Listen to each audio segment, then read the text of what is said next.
Lancé pour la première fois au Kenya en 2007 par Safaricom, alors filiale de Vodafone, sous le nom M-Pesa, M pour mobile et Pesa pour argent en Swahili, le mobile banking est aujourd'hui en pleine expansion dans la quasi-totalité des pays africains. Le mobile banking, c'est la possibilité que la banque offre à son client d'effectuer des transactions à travers son téléphone mobile.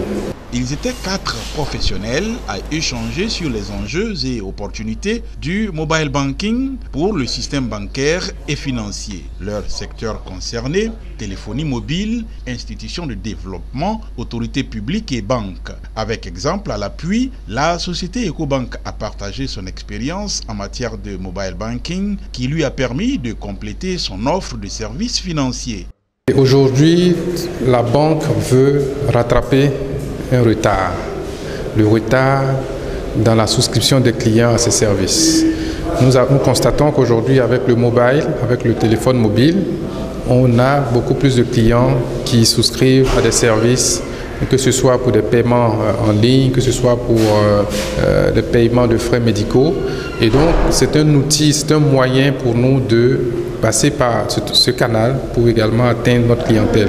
Donc l'enjeu, c'est d'offrir des services qui seront appréciés par le client et qui seront abordables aussi pour le client, de sorte que la banque qui est censée récupérer tous les fonds qui circulent dans l'économie puisse profiter pour engranger ces fonds et pouvoir remettre ces fonds dans l'économie de sorte à créer de l'emploi, de sorte à créer de la richesse pour tout le monde.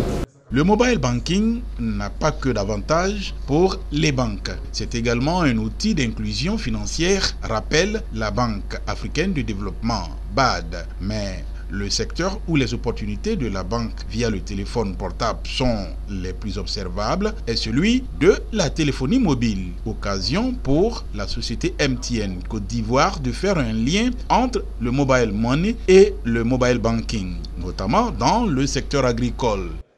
On a, à travers notre licence de monnaie électronique et puis notre réseau de distribution de plus de 20 000 points de vente, une grande proximité et une opportunité de pouvoir atteindre les agriculteurs, parfois dans les zones reculées et parfois assez loin du secteur bancaire.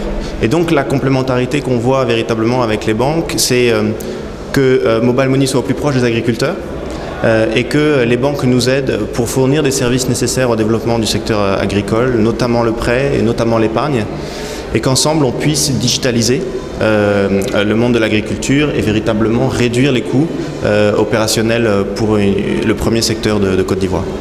Cette conférence débat sur les enjeux du mobile banking est à l'initiative de l'association des diplômés du Master en banque et finance du CESAC. C'est un sujet d'actualité. Et ça rentre bien dans le cadre même de la formation du Master Banque et Finance parce que l'idée, la philosophie derrière la création de cette formation qui a été lancée par les banques centrales avec le soutien de la Banque mondiale, c'était de pouvoir susciter des leaders qui puissent travailler à développer la banque et la finance en Afrique. Le CESAC est le Centre africain d'études supérieures en gestion. Le CESAC est un établissement public international spécialisé dans la formation, le conseil et la recherche en gestion. Créé en 1985, il s'est rapidement hissé au rang des meilleures écoles de management en Afrique et constitue aujourd'hui une véritable alternative aux grandes écoles de management du Nord. Depuis 1996, le CESAC est placé sous la tutelle de la Banque centrale des États de l'Afrique de l'Ouest, BCAO, pour le compte des États de l'Union économique et monétaire ouest-africaine, UEMOA.